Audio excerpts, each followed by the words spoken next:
The final presentation this morning is concerned with chain growth in higher alcohol synthesis by Professor Enrique Igleisa. Is it okay to start early? Huh? Is it okay to start early? Oh, you'll keep going. So, the last time he had this opportunity, he just extended his talk. You'll get the slow version.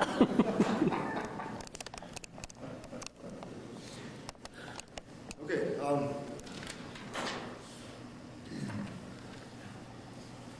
I want to acknowledge my co-workers first. Marcelo Inez was a postdoc in our group, and Joe Baumgart, who did some of the early work. I won't insist on embarrassing John by calling this a celebration of his accomplishments. I'm both honored and delighted to be among the chosen, and not just the chosen ones to be here and help to celebrate his accomplishments. There may be even fewer that were chosen to be touched both personally and scientifically by John Sinfeld. So I really appreciate very much all the advice, both technical and otherwise, that you gave me while I was there. And thank you for taking care of everybody after I left.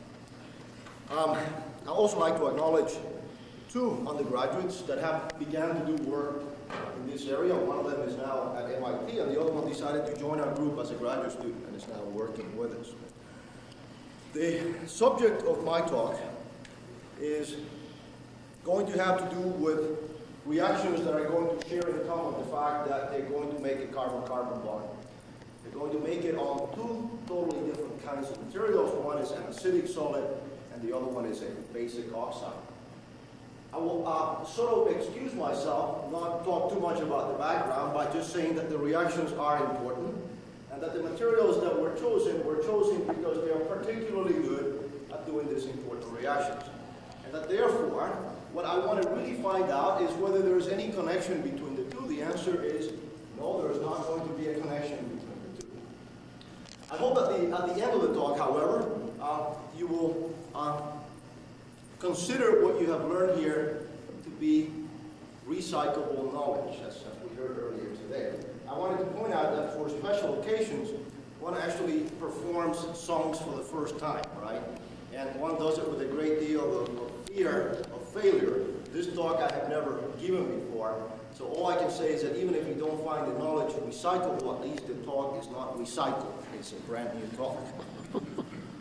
I'm going to talk first about the way that chains grow when you attempt to carry out the reaction of methanol, the methanol to olefins reaction, in contrast with the methanol to gasoline reaction that we learned about earlier on.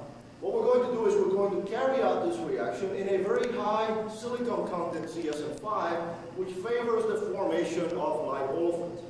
And we're going to contrast the behavior of CSN5 with the behavior of another zeolite with a chablasite structure and much more apertures than CSN5.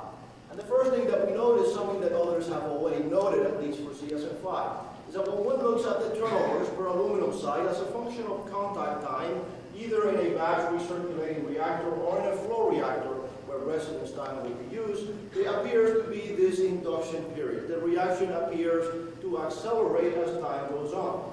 And that such an induction period is not present in the case of sample 34. The other thing that is uniquely different among these two materials is that whereas ethylene appears to be one of the principal products in sample 34, at least for these kinds of materials, over the almost entire range of conversion, the principal product is higher molecular weight olefins in the case of CSN5.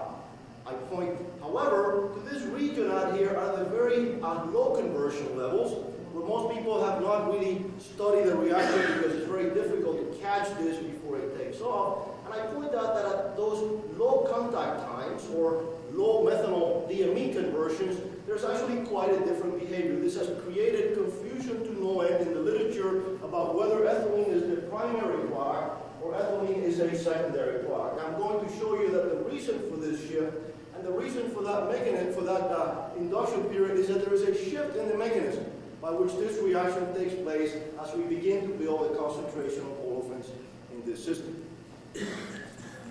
Well, what we wanted to do was to first look at the material that we thought was better known. It turns out to be the more complex of the two, ZSM5. And we want to, given our background in chain growth, we first postulated that there was a stepwise addition, a methylation type reaction.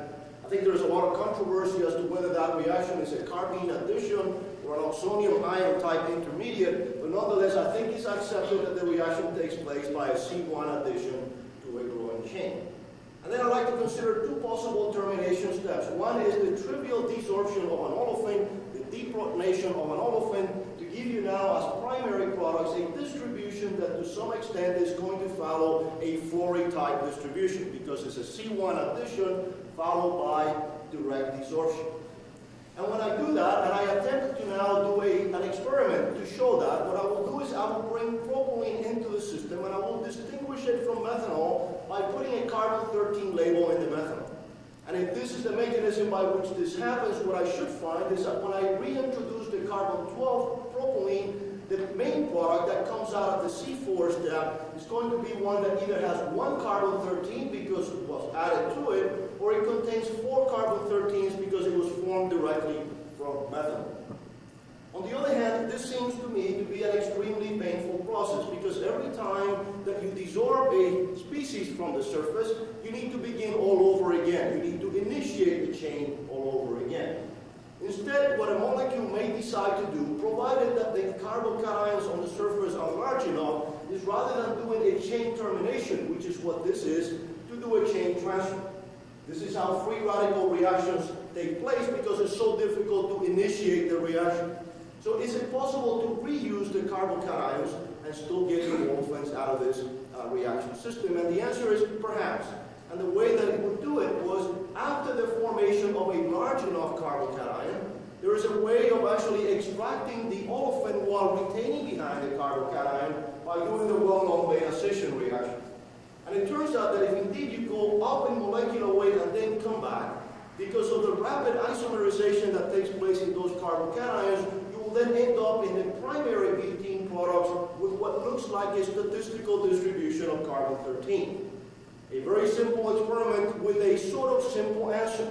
Because I want you to notice the following. At short times and at very low conversions, most of the surface species are going to be short. And they're going to have no other recourse because beta-scission pathways do not become available until you become a larger molecule. They will have no choice but to come out this way. However, when they become large enough, they have an easier path. One that accelerates, one that becomes faster at that point, and one that no longer forms ethylene and propylene in almost equimolar amounts, but forms the usual products of beta-scission, which do not contain ethylene. So let's look at the results of the experiments and see what it looks like. This is a plot of the carbon-13 content in butene at 3 different residence times. This one within the induction period, and this one's after you have gone past the induction period. First of all, what I'd like to show you is that there is a preferential formation of the product of the direct desorption of ethylene when the chains are short, whenever I'm at short residence times, low conversion. But as I begin to increase the conversion, what I find is that I begin to acquire a different pathway for chain transfer, for the formation of the butene, which begins to approach now a statistical distribution. This is in fact not due to secondary reactions, and it is not due to intraparticle diffusion limited reactions. We have shown that by showing that this is the case for any crystallized size within a fairly wide range. At short residence time, things must terminate by desorption. They do it slowly, and they do it with a preferential formation of ethylene. As you go to higher conversions now, the mechanism is chain transfer. It's a recyclable carbocation, and the preferential formation is not of ethylene, which is not a product of beta-scission, but of now the higher molecular weight olefins. The fact is that this is not only true for the case of the butene product. You can show that for every product the same general tendency takes place. This is the hexene product of the reaction. There is a significant component of the propylene that went back and added 3 carbon-13s. That's this one here. And as you go to higher conversions, you now begin to see the statistical distribution showing up. We also show that this is not a secondary oligomerization of propylene, because if that were the case, we would see plenty of material that had less than 3 carbon-13s in the product.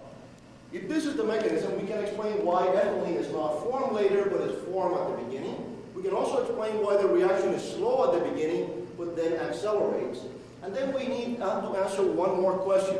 Why is it that if this indeed is something that can be used for other catalysts, it does not seem to work for SAPL34? What is different about SAPL34? One would prefer not to have to invoke a new mechanism every time one comes up with a new catalyst. I remind you first that the problem with SAPL34, actually the advantage of SAPL34, is that it makes more ethylene than HCSN5. And that also the structure is quite different. There's a fairly large, it's a Chabasite type structure, there's a fairly large cage which is connected to the outside through a fairly small window. And this is what we find with SAPL34. No induction period, a high ethylene to propylene ratio, a low reactivity of olefins when we put them in, as opposed to CSN5, a very small amount of the iso component in the product, and also a fairly low turnover rate and a rapid deactivation. The question is, what is this telling us that would allow us to preserve the mechanism that we now know is true for CSN5 and still be able to explain this? And the answer is very simple. And perhaps we first realize it by looking at this plot of the ethylene to propylene ratio as a function of the extent to which the removal of the olefins is transport limited. What we find is that there is an increase in the ethylene content as we become transport limited. The reason is very simple. As we retain the olefins longer and longer within the system, we're no longer limited by the kinetics of beta scission. We're limited now by the thermodynamic distribution of all the olefins. Even ethylene will be formed if we continue to bring molecules back onto that surface. We approach a thermodynamic distribution of olefins if we introduce a transport limitation.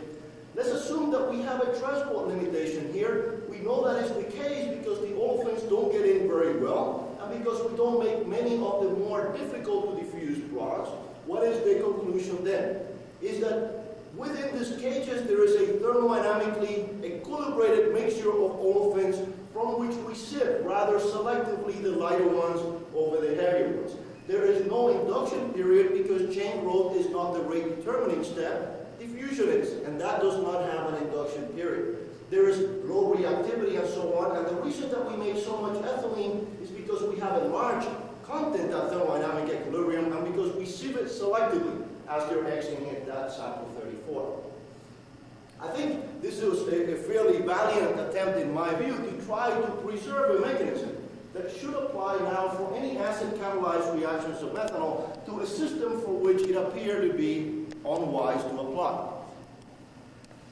This is about all that I'm going to say, other than to point out that a lot of the controversies associated with this mechanism had to do not with secondary reactions, which were the explanation in many cases, but due to the fact that there is a shift in mechanism, that there is a better path that becomes available when the chains get long enough. And the chains don't get long enough until you build a sufficient concentration of products in your reaction stream, your reactor stream. Now, this one is going to be a bit more of a challenge, I think.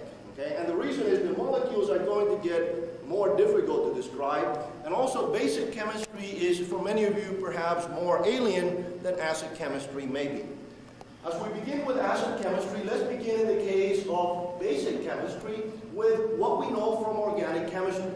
We know that there is a very simple reaction called the aldol condensation, which occurs only for aldehydes, not for alcohols, and which involves a rate-determining step, which is the abstraction of an alpha hydrogen, the hydrogen next to that carbonyl group, in order to form an enolate species. Then there is a nucleophilic attack, and then there is a series of steps that are not going to be very important. The bottom line is that you form a carbon-carbon bond, and that you reject one of the oxygens in the two molecules as water, but one of them stays behind, in contrast with the acid reaction that we spoke about earlier. There are two things that are essential for you to be able to do this at low temperature with a liquid base. One of them is that you have two alpha hydrogens, and the other one is that you have an aldehyde, not an alcohol. Actually, even if you have an aldehyde, but it's formaldehyde, you cannot really do this in liquid bases. It turns out that the complexities associated with the heterogeneous catalyst introduce a set of reactions that are going to be to some extent useful and to some extent unusual. Let's translate now this information to what happens on a surface. We know that in a surface, generally the basic site is associated with an oxygen anion in magnesium oxide, for example, and that the carbon ion that is formed, or that the adsorbed species that originally forms, is likely to be attached to the conjugate Lewis acid site on that basic oxide. We also think that the first step is going to involve, again, the abstraction of an alpha hydrogen, which is generally done as a protonic type species by the basic entity that you have in that magnesium oxide. When we carry this reaction on a series of oxides that were first developed by Stu-Solid and Exxon for other applications, what we find is that the products are to some extent familiar to the aldol condensation chemistry and to some extent unfamiliar. We should see the usual products that you would form from the reaction of acetaldehyde, that is protonaldehyde and its hydrogenated product, butylaldehyde, but we also see the formation of acetone. And we see something that I think is even more remarkable, and that is that we're able to do, following the rules of aldol condensation, reactions not only of alcohol, not only of aldehydes, but also for alcohols, to the same product distribution. I wanted to talk about this because this looks an awful lot to me like bifunctional chemistry. It looks to me an awful lot like the dehydrogenation reaction that is followed now by a base catalyzed reaction, although there is a small but very finite possibility that there is a direct reaction of the alcohol to do this. The products are consistent with an aldol type reaction, but there is an unusual product and there is reactions of alcohols that normally would not take place in a liquid base. The question is why? Well, I'm going to try to answer those two questions in the rest of my talk, and I'm going to begin by looking very simply at what happens when I take one of these catalysts, which contains a potassium-promoted basic oxide to make it more basic, and a small amount of copper added. And the first thing that one does is one looks at what is the effect of contact time. When one looks at the effect of contact time and one considers this kind of scheme that I have here, what is obvious is that the fastest reaction appears to be the dehydrogenation step. The dehydrogenation step appears to reach thermodynamic equilibrium. It begins to sound like bifunctional reforming chemistry. And then there is the formation of acetone and butylaldehyde that follow. It would be very easy to conclude at this point and give up that the reaction is simply a dehydrogenation reaction followed by aldol condensation type pathways. However, something is beginning to look a little bit unusual here. If indeed I have to go through this pathway, the fact is that the initial slope here should have been 0. In other words, I will have to wait for the aldehyde to build up this thermodynamic equilibrium concentration, and I will see an acceleration of the rate with contact time, and that is not present anywhere.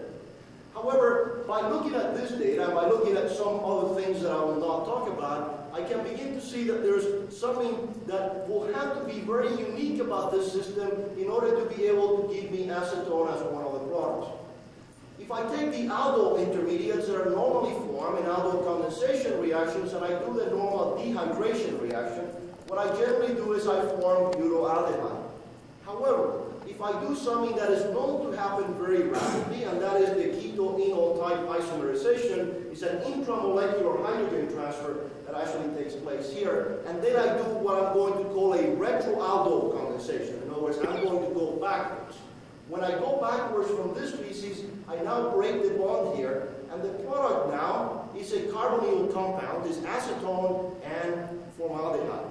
The fact is that this is unheard of in liquid-based catalysis because we're not able to handle this reaction with liquid bases. In other words, formaldehyde is not a reactive species in aldol condensation type reactions at low temperatures, and yet we seem to be doing the reverse of that reaction. I'm going to show you in the very last slide that actually this is a way of actually introducing chain growth mechanisms that involve C1, methanol, into this reaction pathway. Well, I'd like to return to this initial slope because I have a suspicion that there must be a direct path for going from ethanol to those species. Otherwise, I should not be able to do it at very low concentrations of acetaldehyde.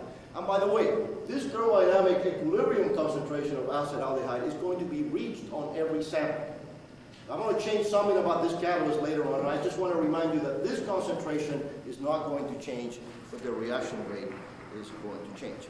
Well, how does one take a scheme that looks like that and find out whether for the acetaldehyde is a reactive intermediate? Very simply, as we now do almost routinely, one takes two molecules. One is the reactant and the other one is the suspected intermediate. And one sort of races these two molecules and finds out which one gets to the product first. And certainly if I must go to an acetaldehyde intermediate, the initial product is going to be mostly labeled in this case because it will be interjected at this point that it will very rapidly come out as a product. What we find is very interesting. We start with labeled acetaldehyde, unlabeled ethanol. There's isotopic smearing between the two because there's a hydrogenation, dehydrogenation reaction taking place. But the fact is that the content of the butyraldehyde is almost the average carbon-13 content of my starting mixture. In other words, even though I start with 3 parts, 2.9 acetaldehyde, 1.1 ethanol, the fact is that the product has sampled almost at the same rate from both pools. There is a direct reaction of ethanol that is taking place, and moreover, for reasons that are almost coincidental for this particular material, the rate of ethanol reaction is almost identical to the rate of acetaldehyde reaction. This is also why the carbon-13 does not change with contact time, because the average carbon-13 content does not change with contact time. The other thing that it tells us is that acetone and butyraldehyde share a common intermediate. This is what I showed you in the earlier one. There is a common aldol species that by a very rapid intramolecular hydrogen transfer and a reverse aldol reaction is able to give me acetone. Well, there was another surprise to be had, and maybe it should not be a surprise by now because you know that this is not your usual aldol condensation reactions. Now you need to remember that I told you that on every catalyst the amount of acetaldehyde at steady state was equal to the equilibrium amount. I do not change the amount of acetaldehyde as I increase the amount of copper that I have on my catalyst. And yet when I plot the rate of reaction, as a function of the copper surface area, I get a positive effect. The effect is not to dehydrogenate ethanol because that is already at equilibrium. The effect is on either the direct reaction of ethanol or actually the reaction of acetaldehyde by aldol condensation pathways. Quite unusual. This one is almost linear. This tells me that the turnover rate is almost constant throughout here. That's what one expects for a dehydrogenation reaction. And this tells me that somehow there is participation of copper in the reaction of ethanol. The question is, if copper is not acting as a way of dehydrogenating ethanol, what is it doing?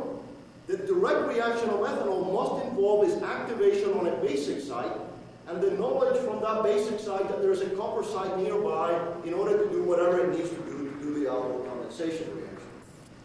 Last surprise was that if we, I apologize it doesn't match quite well, if we now look at the rate of acetaldehyde condensation, when we use acetaldehyde as our reactant, we actually see something very similar. The fact is that even acetaldehyde condensation does not require any additional dehydrogenation, it just requires an alpha hydrogen abstraction. It's also being influenced by copper, even though the activation must be taking place in a basic site, because we know that the rules of chain growth are those of a basic site, not of a metal site. Well, at this point one struggles with finding out what can possibly move from a basic site to a copper site. Certainly not a carbon atom, right? So is it possible that one can actually have an interaction at a distance that goes in the following way? Let me describe the experiment first, and then let me ask you for your opinion as to whether you think this is a reasonable explanation.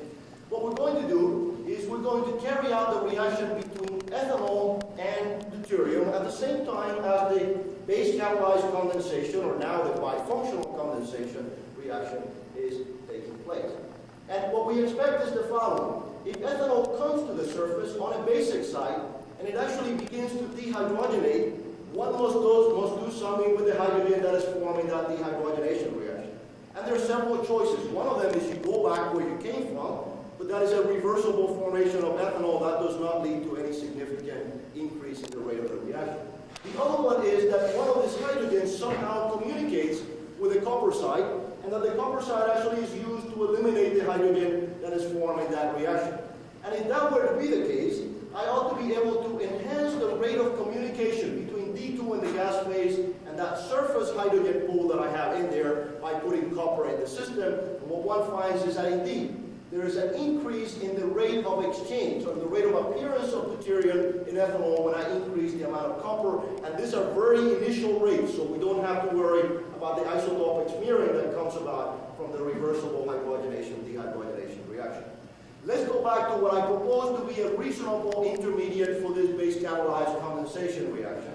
And let me suggest that one of the things that is essential in order for this to happen is that there be an available basic oxygen, an oxygen anion. That once I put a hydrogen on that oxygen right there, it's no longer a very strong base. But that I can make it a much stronger base if I have a way of continuously eliminating that hydrogen and allowing the molecule to go back again and again and do at least 3 CH bond activations, which is what one must do in order to form the intermediate for aldol condensation reaction. And that the way that a catalyst that has a copper site nearby, not necessarily in atomic contact, is because those hydrogens can now diffuse and can now recombine and give you H2 in much the same way as many other metals act as core holes in dehydrogenation type reaction. Quite unusual, quite unexpected in my view, and it appears to be a different kind of bifunctional reaction. It is not a bifunctional reaction that requires a gas phase intermediate, but rather a surface species that communicates between a basic site and a place where the hydrogen must be disposed of at some point.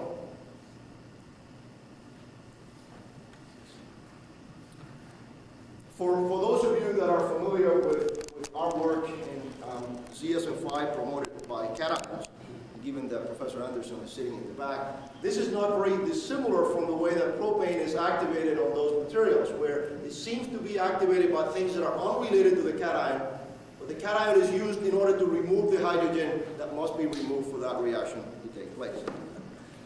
The next to last view graph that I have is one that shows that there's a way of exploiting this unusual retroaldol reaction with the formation of a C1 species and acetone.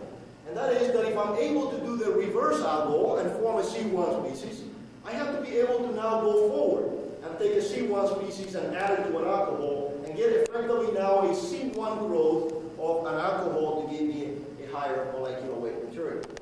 But what I'm going to do is I'm going to attempt to react acetaldehyde. I could have easily taken ethanol, and we have gotten similar results, with carbon-13 methanol, and try to explore, one, whether this is possible, two, whether the addition follows aldol-type addition reactions, and thirdly, whether the C1 really comes from methanol or from some other species.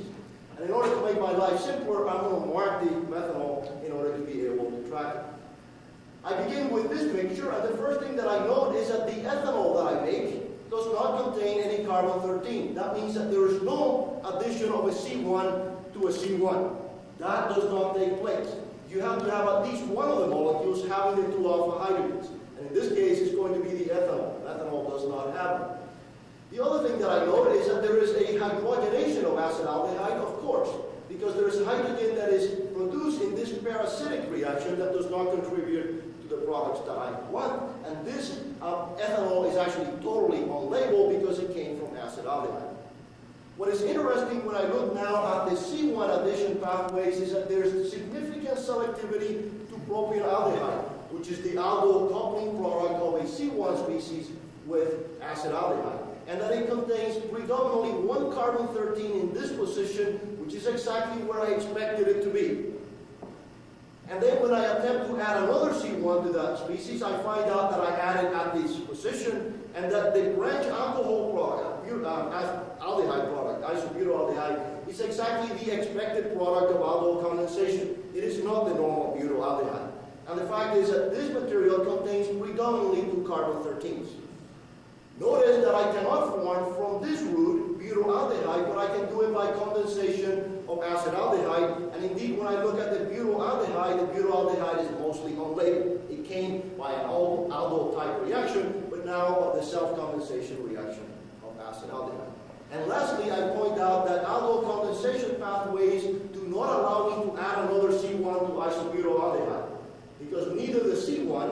No isobutylaldehyde has the 2 alpha hydrogens that I need for chain growth. And indeed, I find none of the 2,2-dimethylpropanol. That would be the aldol condensation product of isobutylaldehyde.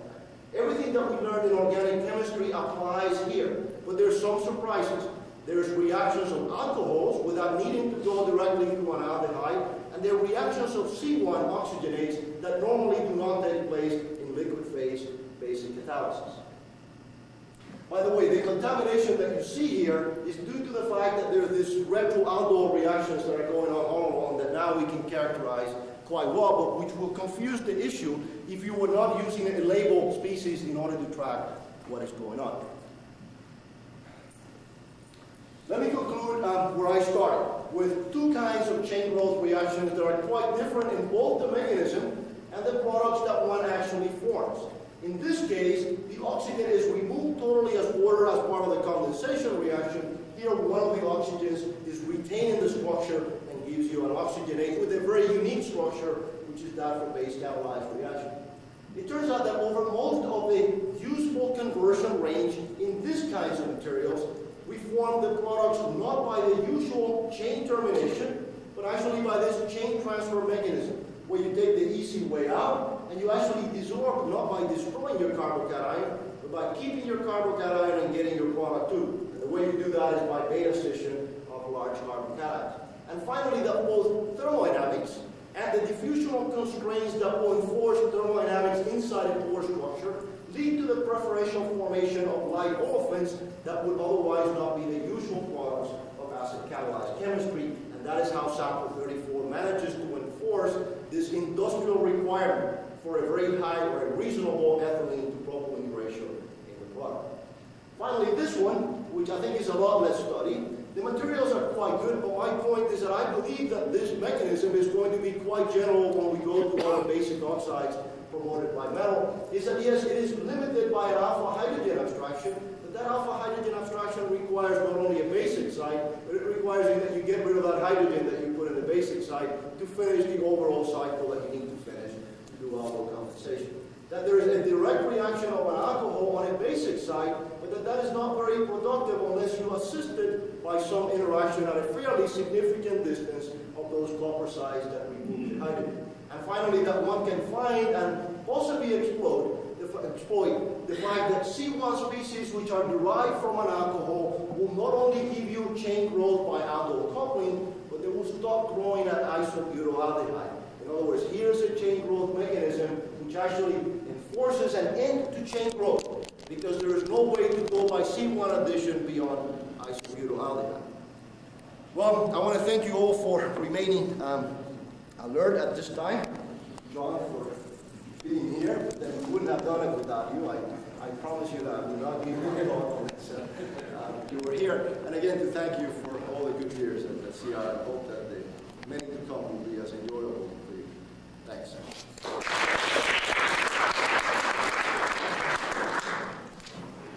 Do we have a question? Al? Ricky, in the pyrite abstraction step, with the copper facilitating it, presumably molecules hydrogen absorption. I view that at least as a 2-step process. First you have the hydrogen atom coming off, and then there's a migration from copper, and then there's an absorption step. So there's at least 2 and possibly 3 steps. Right, where the second step is probably very rapid dispositions. My question is, do you have any information? I would presume from the effect of the copper that the 3rd step is a slow step. The first step is a slow step, and the first step will actually go backwards and give you back your reactants unless you do something with that hydrogen. So it isn't clear to me that it's the breaking of the CH bond that is rate determining, or the fact that unless you do something with the hydrogen, the tendency will be for that hydrogen to reattach to the same ethanol and come off the surface. One of those 2 steps is rate determining. I don't know how to distinguish them. All of them are an alpha hydrogen abstraction. Okay, abstracted far enough from my site that I don't have to worry about it coming back very readily. Okay, but is your question, how does it move? Well, my question was whether you had any information on whether the first step, the first portion of that step, the actual removal of the hydrogen, was a slow step, or whether it was hydrogen desorption from the copper surface in part of that Well, it's a second one, because if I don't have the second one, I'm not able to increase the rate of the reaction. So it has to be the second one. Okay, but it's not that the CH bond activation is not taking place, it's that it's taking place reversibly, so it's not productive. Early on, you were talking about how you had acetone and formaldehyde forming, which is an unusual reaction. You don't see the formaldehyde, you see the CO and hydrogen decomposition products. Okay, so you see the CO and the hydrogen. So basically, your methanol was simulating the suspected formaldehyde formation, and so Right. that's where you feel the isobutyraldehydes coming in Yeah, the system. well, and actually there's a side path that also takes you from methanol to CO and hydrogen. Right. Okay, and what we're doing is we're capturing whatever doesn't go that way. It turns out that there's a very easy way to prevent that from happening.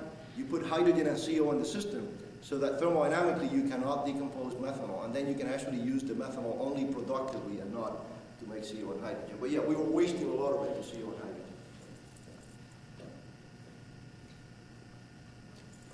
Well, if there are no further questions, I'd like to thank all of this morning's speakers and the attendees, those who are still here and those who have already made it to lunch or elsewhere, and remind you that we start again at 1:30 this afternoon. Till then, have a good lunch.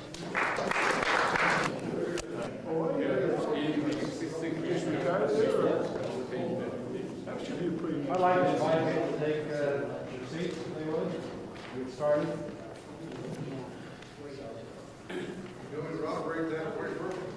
That's all right. I won't be on camera. I don't need to be. You'd like to be on camera? No, that's all right. I've got this card. I'm too little. Put it Well, to start the afternoon session today, we have the co-chairman of the meeting will be speaking to us, Bert Davis, from the Center for Applied Energy Research in Lexington, Kentucky. And we'll talk about isotopic tracer studies of dehydrocyclization.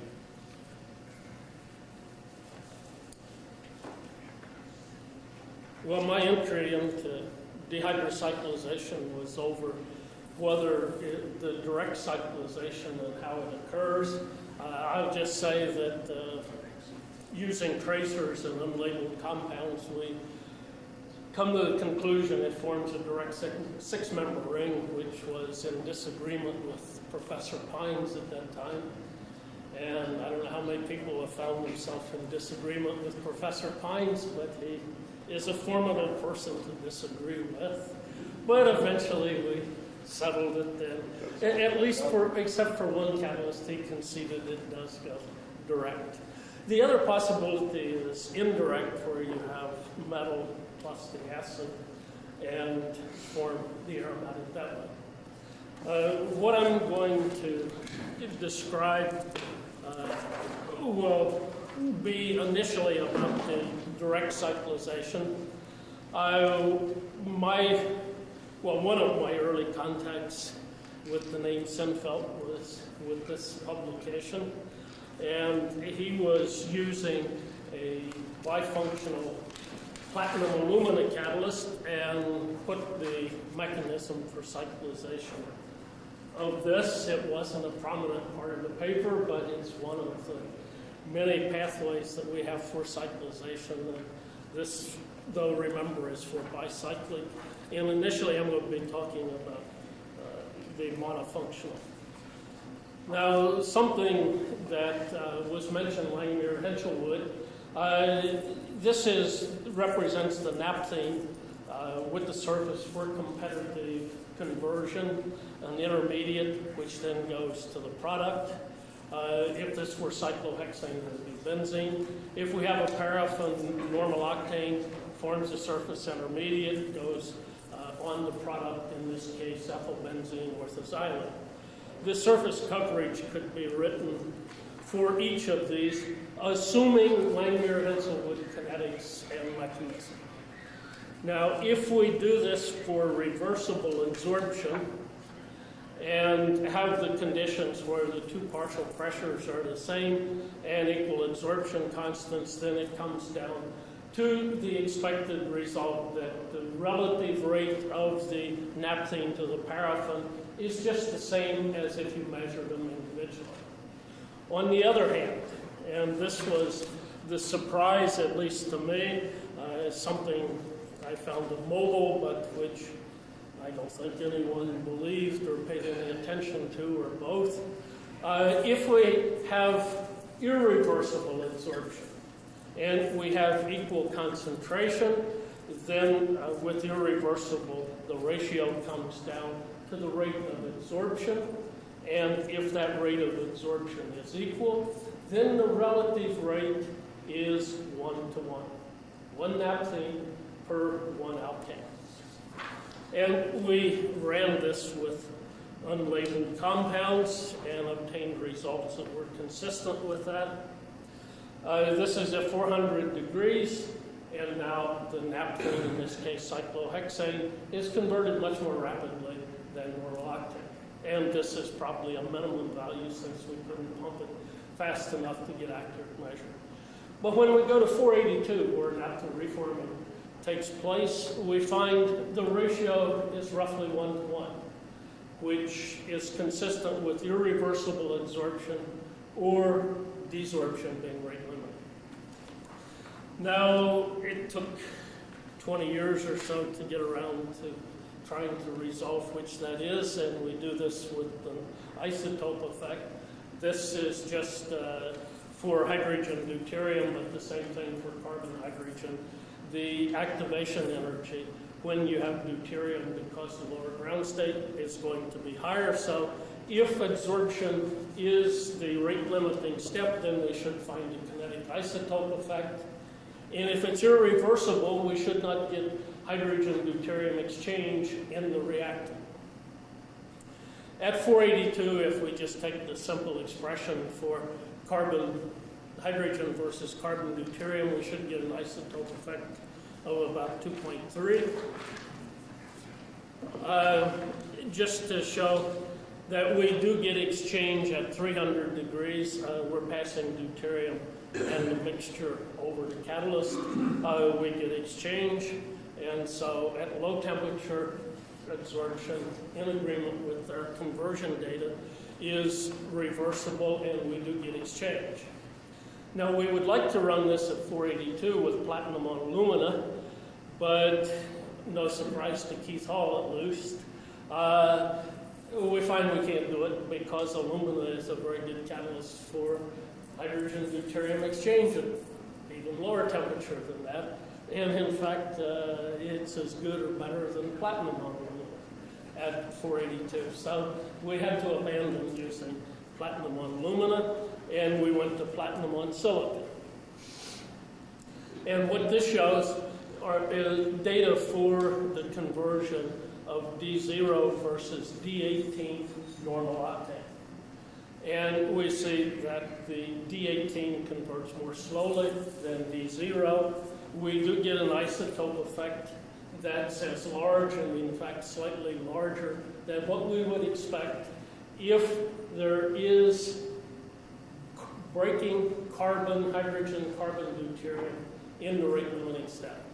And so we get the expected kinetic isotope effect. Now this was with a platinum silica catalyst because we couldn't use alumina.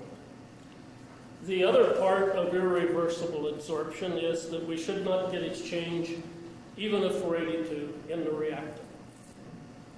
This is showing the conversion, the incorporation in normal octane when we're using normal octane D18 with methyl cyclohexane D0.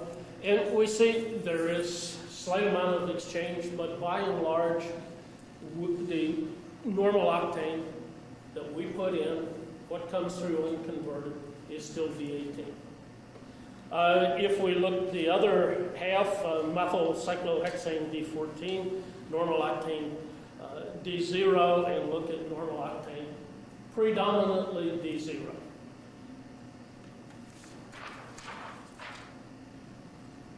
If we look at the other reactant in this pair, and this is what's in methyl cyclohexane that's unconverted, again we see most of it is either totally deuterated or totally undeutrated.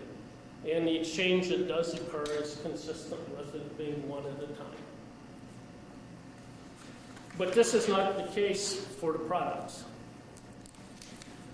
If we look at the ethylbenzene and orthoxylene, and the same thing would be true for the toluene, we see that whereas the reactants have not undergone exchange, the products have undergone exchange on the surface, essentially to the distribution of hydrogen deuterium that you would have on the surface. And so the products have undergone essentially complete exchange.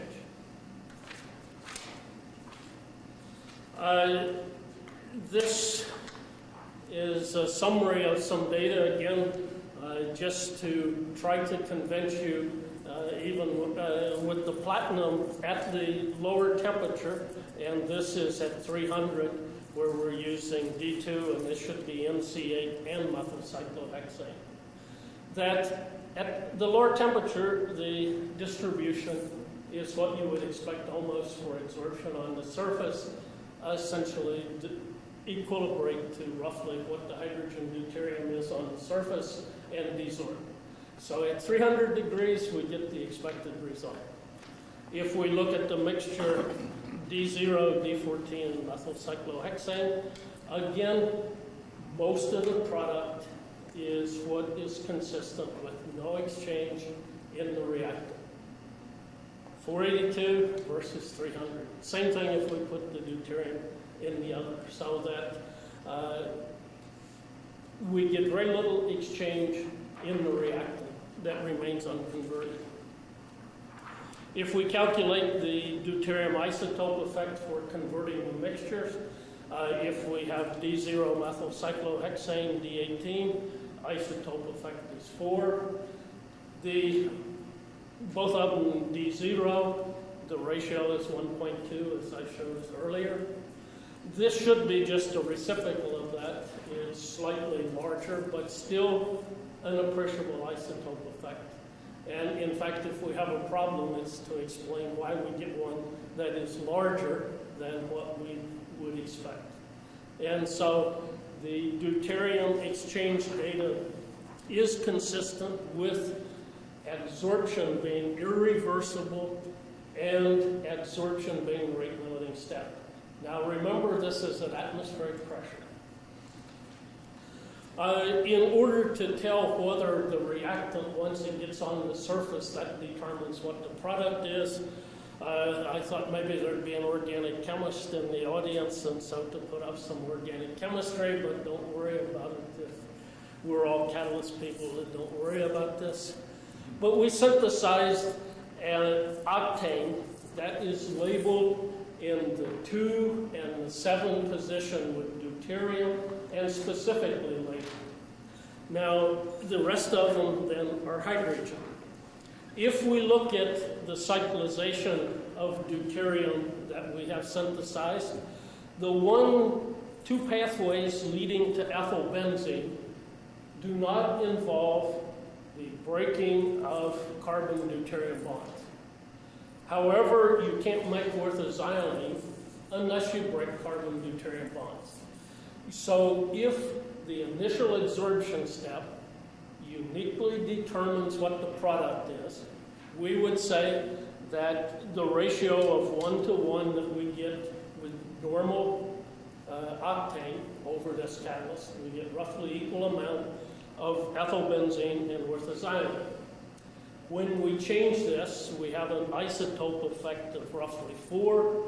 Then this should greatly increase the amount of ethylbenzene versus orthoxylene. But there is no change in octane distribution that we get from this versus what we get with normal hydrogen containing normal octane.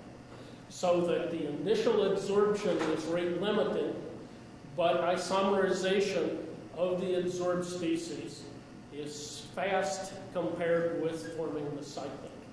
And so all memory of where deuterium was in this has been lost before you form the aromatic or the hydrogenated aromatic.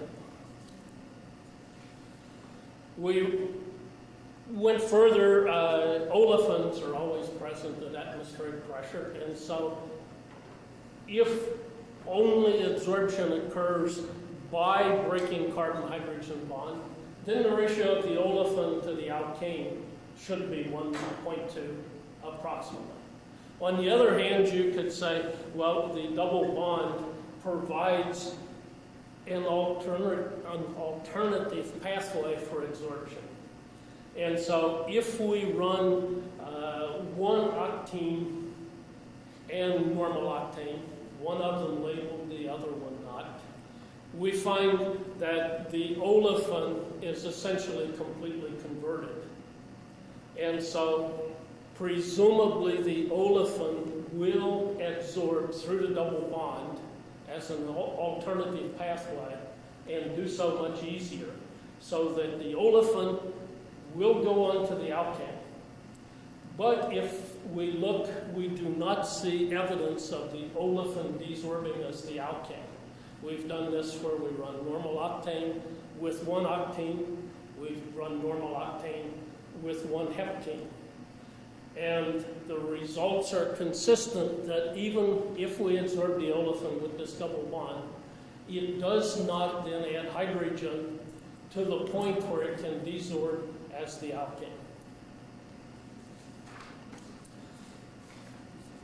Now, to try to explain this, I think Professor Hall indicated one of these was due to Dowden. I'm not sure now where reference 24 is, but we'll say Dowden. Here he's showing, and I show this because this, I think, is what we need to explain the deuterium isotope effect. Physical adsorbed, intermediate chemisorb state, and they're calling here a final chemisorb state. But in our case, this will be a second chemisorb state that goes on to aromatics. As surface coverage changes, then the activation energy to get to the second chemisorb state is changing. Now, the first part of this has been shown by Weinberg to explain his data for propane exchange with deuterium at low temperature, where reversible absorption should apply, and the Langmuir-Henschelwood mechanism that Professor Boudard was talking about should operate. Over platinum and iridium, he gets exchange, and so he has the absorption taking place, physical absorption, then chemisorption to give R plus hydrogen, and then the reverse of this allows hydrogen-deuterium exchange. In our case, it's more complicated, and this was our first version. It's still a similar thing. We have physical absorption. We go to first chemisorb state, which it would be nice if it were just a simple dissociation. If at low temperatures, this activation energy we're showing is high compared to desorption, then we would get exchange. If, on the other hand, and all we have to do is have the ratio of these change with temperature, and we don't know which one does, the way I've drawn it, to go to the second chemisorb state is changing with temperature, so that now at high temperature, rather than desorb as the alkane and get hydrogen-deuterium exchange, we go to a chemisorb species, which then stays on the surface until it comes off as aromatic. It can undergo a series of exchange reactions. Now, apparently, because where the molecule lands, it loses memory, we have had to modify this so that after it absorbs in the first state, isomerization is rapid relative to desorbing or going over the next barrier to form the second chemisorb state, from which it cannot then escape other than as an aromatic. And so that is what we have offered. This is for atmospheric pressure.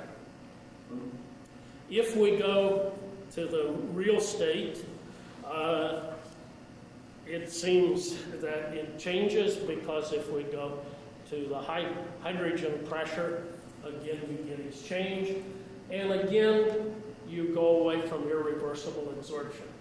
So that this second chemisorb state, if that's the explanation, is hydrogen dependent, and it should be.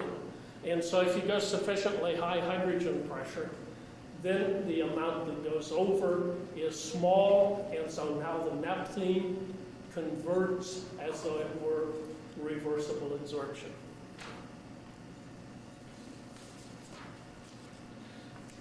If we change the catalyst by putting platinum tin on silicon, we find that the tin increases the rate of reaction, but it also makes desorption easier, so that now we get exchange.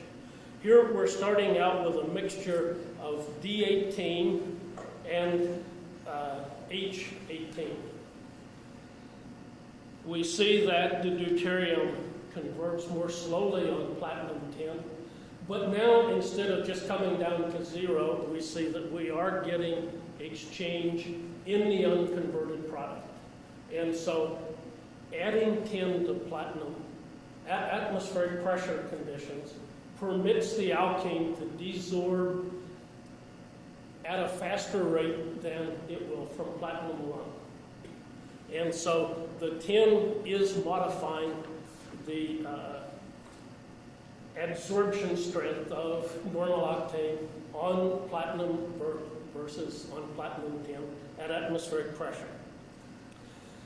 Now, and so we would say at atmospheric pressure, we now understand dehydrocyclization better. It forms directly a 6-member ring. We don't know how it does it, but however it does it by being absorbed irreversibly. In the words of Professor Boudard, it does not follow the Langmuir-Henshelwood mechanism, and so once it's on the surface, it comes off as aromatic. But people in industry don't do it at atmospheric pressure, and so what happens with the bifunctional? How does this compare to the monofunctional at atmospheric pressure, which many people studied because it's much easier than running at higher pressure. But eventually we got around to doing the real thing. And so if we run this at 100 pounds, and this is with feet of normal octane. What I'm plotting is the comparison of platinum on acidic aluminum versus platinum on non-acidic aluminum. Non-acidic in that it contains roughly 1% potassium. If we look at the non-acidic, the increase in aromatics is linear with the increase in normal octane conversion. And it is slow. If we look at the acidic catalyst, we're essentially forming no aromatics before we convert 30% of the normal octane. What it's converting to are methyl heptanes. And so isomerization is rapid compared to aromatization.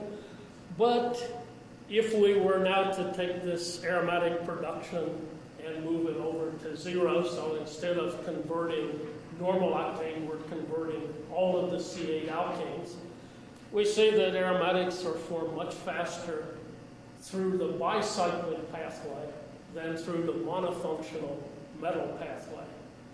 And presumably these aromatics are now being formed by the mechanism that the one we're honoring today had written in his paper in 1963.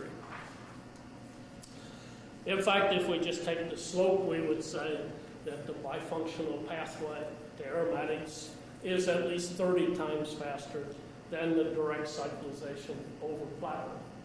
So since 1937, dehydrocyclization has been pretty much the holy grail of those in naphtha reforming, but someone has made it very difficult by making the bifunctional one about 30 times faster than that desirable direct cyclization over metal that we would like to have occur.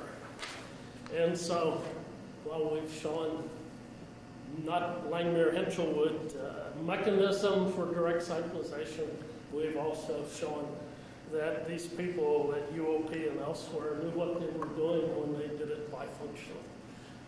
They do it much faster. Now, to close, whenever you find a young person saying something nice about you, and especially after you're no longer a young person, to me at least, it makes you feel a little better if you've had a bad day. I know I got an acknowledgement that was in a thesis, and I recently read, well, at least part of this thesis that was published in 1996, University of Illinois, and I'll let you read part of the acknowledgement.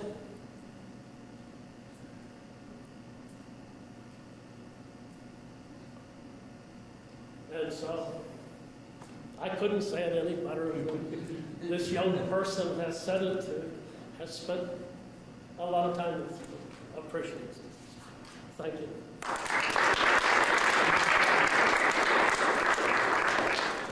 Bert is the first speaker in the last 2 days that finished before he was supposed to, so, except for Pat. Well, they train us right in Kentucky. So we have time for a couple of questions. Racy down there. That's right.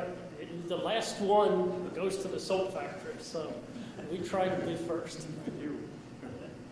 Bert, what you're saying is that the normal parapet lands on the surface, and whatever configuration it's in when it lands, that's pretty much the way it's going to be. Well, no, I'm saying that once it lands, that's the rate determining step. Yeah. But that it can, hydrogen can migrate from carbon to carbon. But So, the carbon can't move. well, I don't know whether it can or not. I haven't. Well, I just wonder how this fits in with, all of our concepts on platinum. I know early days I did so much work trying to figure out how did I get cyclization if I really had just one platinum atom sitting there. Does this sort of still confirm that you have to have a reasonable number of platinum atoms together to, in other words, if I land in a circle, I get a toluene or a xylene. If I land kind of crooked, then I'll maybe get a cyclopentane. I don't know how I'll get a branch. Now, on the platinum alone, what comes off, it never goes through cyclopentane. It only goes to direct six-member ring. Because if you put carbon-14 at some place in heptane or octane, the location in the aromatic is totally consistent with just forming a six-member ring. Well, that work I did in 52 before 55 showed the kinetics of isomerization, cyclopentane, cyclohexane, and toluene, and definitely showed as a primary product a methyl cyclopentane. Yes, if you have bifunctional catalysis, Yeah. well, without question. Yeah. Well, that's what I'm trying to get at. You say if I have my platinum on a surface, so it's exposed, let's say metallic or whatever, this way, then if that molecule lands on that site, it's going to take that configuration and still exchange hydrogens, but still keep that configuration and then dehydrogenate, come off as that ring. If you can, I'm saying that if you have bifunctional, the fastest route is to make the olefin migrate to the acid, cyclize, set up the equilibrium C5C6, and dehydrogenate. That's at least 30 times faster than it landing on 1, 2, 10, whatever platinum and forming the cyclic. You think you can get a cycle with just one platinum atom? I guess that's what I'm trying to say. Well, one atom can have two sites, so that if you absorb carbon and you can spit the hydrogen out, then presumably it could move down the chain. Well, that's what I know. made a platinum catalyst where I made a point that the atoms had to be so far apart there could be only one platinum atom, at a site. And yet I got dehydrocyclization, and which always confused me as to how I could get that with a single platinum atom. Okay. Well, it's on acidic alumina. I think it was going through the bicyclic pathway. Bill, don't you think it's kind of unlikely that you have, no matter how you make it, you end up with one platinum atom? Well, it may Not be, any others around. it was sure white. I think there'd be a tendency to have small cluster. It's probably, I could never rule it out. He could never afford more than one platinum.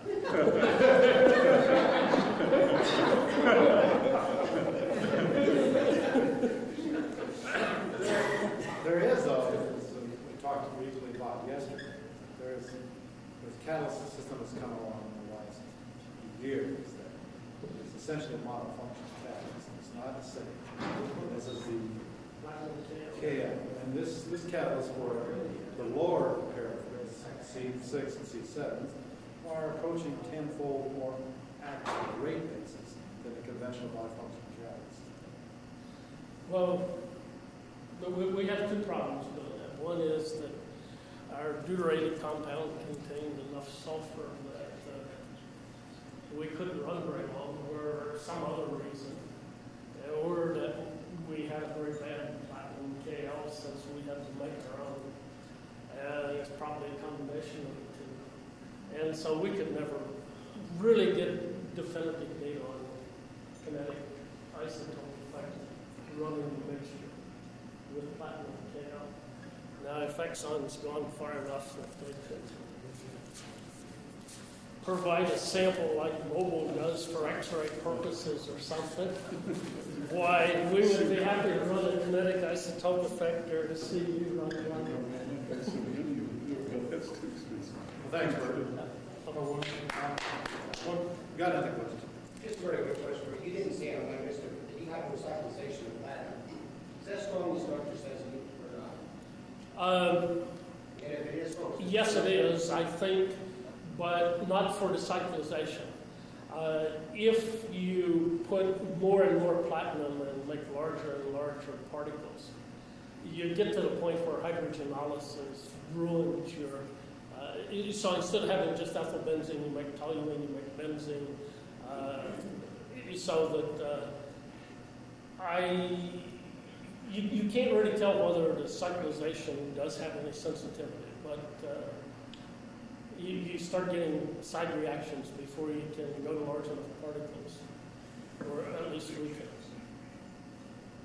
Bert, back when I first heard of a Bert Davis, it was because I was doing some work in this also at the time, and I believe that with what we considered a non-acidic platinum, platinum aluminum, that we indeed, with normal octane, did make some para and meta xylene, and that we were dumb enough to believe that we were getting platinum catalyzed ring expansion, ring opening and closing to get the C5 to C6, and we did observe in the non-aromatic portion of the product a lot of the bicyclo compounds that might in effect be intermediates for that.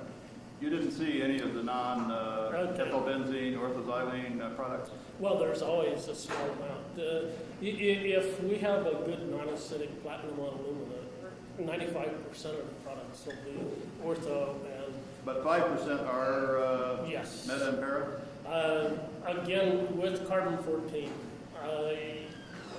there's so much trouble in degrading marine that you can only say that 80-85% of it goes by direct cyclization. Good. Then I'm still not convinced So, that you can't make a cyclopro on platinum. So when Professor Pines, at one time I jumped in, I have great respect for Professor Pines and his work, and I have followed much of it and continued it. With dehydrocyclization, he ignored 85% of the products and made his mechanism on the other 15. And I prefer to do the opposite.